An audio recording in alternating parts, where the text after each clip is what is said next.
Baik, terima kasih rakan penyampai Fiona di Angkasa Puri. Salam sejahtera dan salam satu Malaysia. Pengiktirafan Taman Banjaran Crocker di bawah program Manusia dan Biosfera MAB telah membuka jalan kepada kawasan ekopelancongan dan rekreasi di daerah Tambunan dikenali di peringkat antarabangsa. Timbalan Ketua Menteri Tan Sri Joseph Pairin Kitingan berkata pengiktirafan berkenaan juga bertepatan dengan usaha daerah Tambunan menarik pelancong dalam dan luar negara ke daerah ini melalui kempen Tahun Melawat Tambunan tahun ini. Beliau berucap dalam majlis sambutan ulang tahun ketiga Taman-Taman Banjaran Crocker disenaraikan di bawah program MAB Pertubuhan Pendidikan Saintifik dan Kebudayaan Pertubuhan Bangsa Bersatu UNESCO di Tambunan. Tan Sri Pairin yang juga wakil rakyat Tambunan dan ahli Parlimen Keningau berkata, Tahun Melawat Tambunan menyaksikan pelbagai program dan kawasan pelancongan menarik telah dipromosi dan diperkenalkan kepada pelancong. Antaranya substesen Taman Mahua, substesen Gunung Alap, denai laluan garam dan denai pendakian Gunung Minduk Sirung sejauh 12 km. Pembukaan denai tersebut boleh dijadikan salah satu pakej percutian untuk menikmati cuaca sejuk. Tan Sri Pairin berkata kedatangan pelancong ke Tambunan bukan semata-mata atas tarikan alam semula jadi, malah disebabkan tarikan budaya dan tradisi di Tambunan. Beliau merupakan aset terpenting negara. Ini kerana beliau adalah pelapis dan penentu kepimpinan dan pembangunan negara pada masa akan datang. Menurut Menteri Kerajaan Tempatan dan Perumahan Datuk Seri Panglima Haji Hajiji Haji Nur, ke arah itu kerajaan tidak akan mengenepikan suara dan pandangan belia, malah dijadikan asas kepada agenda pembangunan negara. Jadi apa yang kita lakukan sekarang ini, kita mesti senantiasa dekat dengan orang muda belia ini untuk mendengar apakah yang mereka mahu. Kita mungkin tidak tahu, tetapi diorang yang akan tahu, yang muda-muda ini apa yang baik untuk mereka di masa akan datang.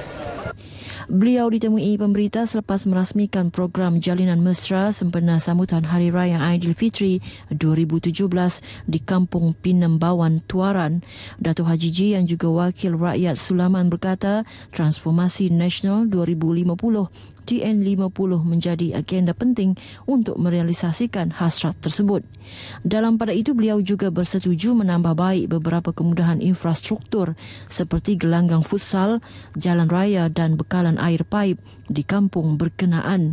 Beliau turut menyampaikan peruntukan keuangan kepada Persatuan Belia Wawasan Daerah Tuaran Penawar. Program penanaman semula kelapa sawit Lembaga Kemajuan Tanah Negeri Sabah LKTNS disanakan dan tawau yang masuk tahun kedua kini berjalan lancar. Pengerusi LKTNS Datuk Seri Panglima Haji Abdul Rahim Ismail berkata kira-kira 7,000 peneroka kelapa sawit terdiri daripada golongan miskin di kedua-dua kawasan tersebut turut menerima allaun RM800 sebulan. Allaun tersebut merupakan bantuan awal menerusi program penanaman semula kelapa sawit berkeluasan 5,000 hektar itu. Datuk Rahim yang juga anggota Dewan Undangan Negeri Adun Pantai Manis ditemui pemberita RTM dalam Majlis Rumah Terbuka Aidilfitri LKTNS dan Dun Pantai Manis di Papar. Dalam majlis ini, Datuk Rahim turut menyampaikan sumbangan LKTNS kepada Masjid Jariah Kampung Buang Sayang, Madrasah Mahat Tahfiz Al-Quran Kampung Benoni dan Madrasah Mahat Tahfiz Kampung Sungai Padang Papar. Penyenderaian 20 calon wanita Barisan Nasional BN Sabah dalam pilihan raya umum akan datang bukti kerajaan mengiktiraf dan mengalu-alukan sumbangan wanita dalam pembangunan politik dan sosioekonomi negara. Naib Ketua Pergerakan Wanita UMNO Datuk Hajah Azizah Datuk Muhammad Dun berharap kesemua 20 calon muka baharu dan lama yang disenaraikan itu berpeluang untuk menang dalam PRU 14. Wanita kita yang dikemukakan ini adalah wanita-wanita yang sudah pun bekerja, yang telah pun melaksanakan pelbagai usaha mereka sebagai pemimpin, sama ada di peringkat DUN ataupun di peringkat kawasan parlimen, dan juga mereka ini telah mempunyai bakat-bakat yang selama itu tersimpan. Saya percaya mereka ada keupayaan untuk kejayaan untuk menang, dan tidak ada sebab mereka ini tidak diberikan tempat dan peluang untuk menjadi calon. Datuk Azizah yang juga Timbalan Menteri Pembangunan Wanita, Keluarga dan Masyarakat berkata sekiranya kesemua calon tersenarai itu dipilih, peratusan penglibatan wanita dalam kerajaan akan mencapai 33%, iaitu melebihi sasaran 30%. Ia sekaligus membuktikan keyakinan kerajaan terhadap kemampuan wanita dalam membuat keputusan termasuk dalam arena politik negara. Datuk Azizah yang juga ahli Parlimen Beaufort ditemui media dalam Majlis Rumah Terbuka Aidilfitrinya di Dewan Baru Beaufort. Lebih 6,000 orang terdiri daripada pelbagai kaum dan agama mengunjungi majlis ini.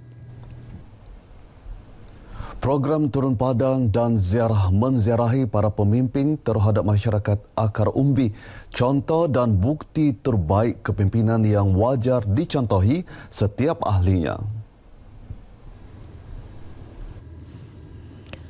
Lawatan yang sebahagian daripada aktiviti Turun Padang itu dilihat mampu merapatkan lagi hubungan silaturahim antara ahli parti dan masyarakat. Ketua Wanita UMNO bahagian Kota Belud, Hajah Iyung Latun, ketika ditemui di kediamannya di Kampung Siasai, Kota Belud, berkata kehadiran pemimpin tertinggi itu selaras konsep kepimpinan melalui tauladan dalam menerajui tampuk kepimpinan menjelang pilihan raya akan datang. Sebagai jentera UMNO, saya berpuas hati dan wanita UMNO memang 100% menyokong kepada kepimpinan yang ada di Kota Belud ini. Dan saya rasa tidak ada sesiapa pun yang boleh mengganggu-gugat wanita UMNO dan juga Barisan Nasional di Kota Belud. Hajah Iyung mengulas kehadiran Menteri Komunikasi dan Multimedia Malaysia Datuk Seri Panglima Dr. Saleh Tun Said Keruak dalam Majlis Rumah Terbuka Aidilfitrinya. Dalam majlis berasingan, Datuk Saleh turut meluangkan masa menghadiri majlis perkahwinan Wakil Rakyat Kedamaian Jeremy Malajat di Kampung Tengkurus serta Rumah Terbuka Aidilfitri Keluarga Datu Rambangan bersama penduduk kampung Buah Pintasan. Majlis Rumah Terbuka ini menghimpunkan lebih 5,000 orang dari 7 keturunan yang datang dari Semenanjung Malaysia dan negara Brunei Darussalam. Jalinan persaudaraan kaum Dusun Lotut Sabah terus diperkukuh menerusi program lawatan 3 hari Persatuan Sang Jati Dusun PSJD Brunei Darussalam ke negeri ini.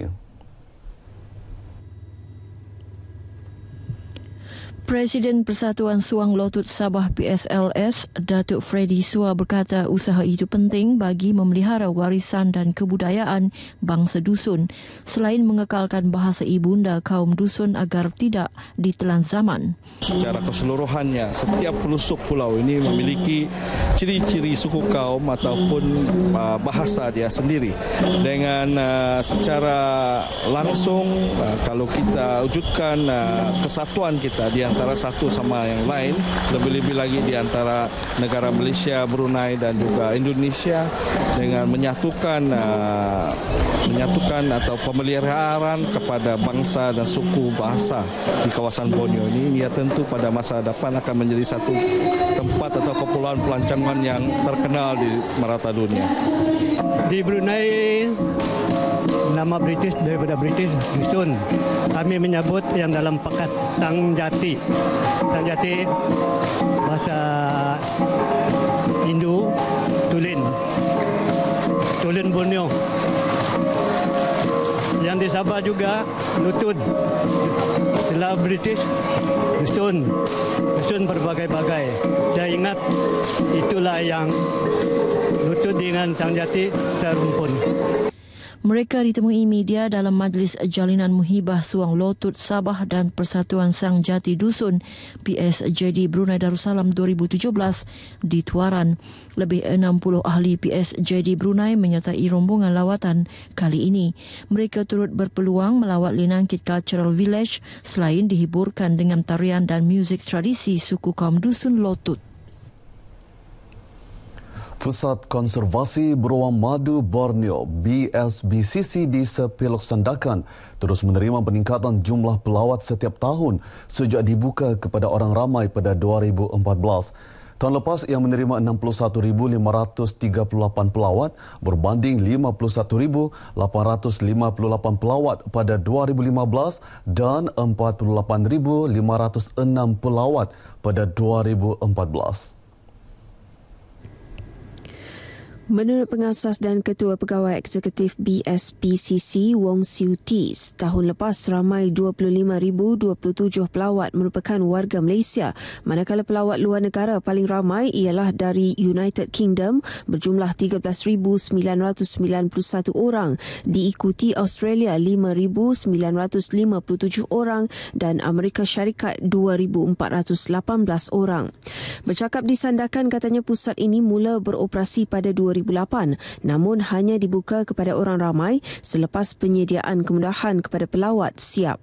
BSBCC yang beroperasi di kawasan seluas 2.5 hektar menempatkan 44 beruang madu yang diselamatkan. Pusat ini dilengkapi kemudahan seperti kandang hutan besar untuk menyediakan persekitaran semula jadi sesuai dengan keperluan dan kebajikan beruang madu serta memudahkan pemulihan kehidupan liar ini kembali ke dalam hutan. Baik, seterusnya kita ikuti peristiwa yang berlaku di Sabah dalam diary hari ini.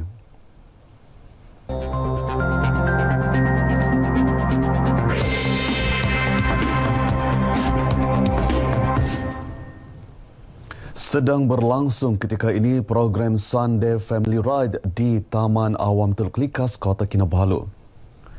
Sementara itu, pada pukul 11 pagi, program Jalinan Kasih Aidilfitri Hospital Wanita dan Kanak-Kanak Sabah HWKKS di Likas, Kota Kinabalu. Baik, paparan tadi mengakhiri bahan berita dari Sabah pagi ini. Kembali kepada rakan penyampai Fiona di Angkasa Puri. Silakan.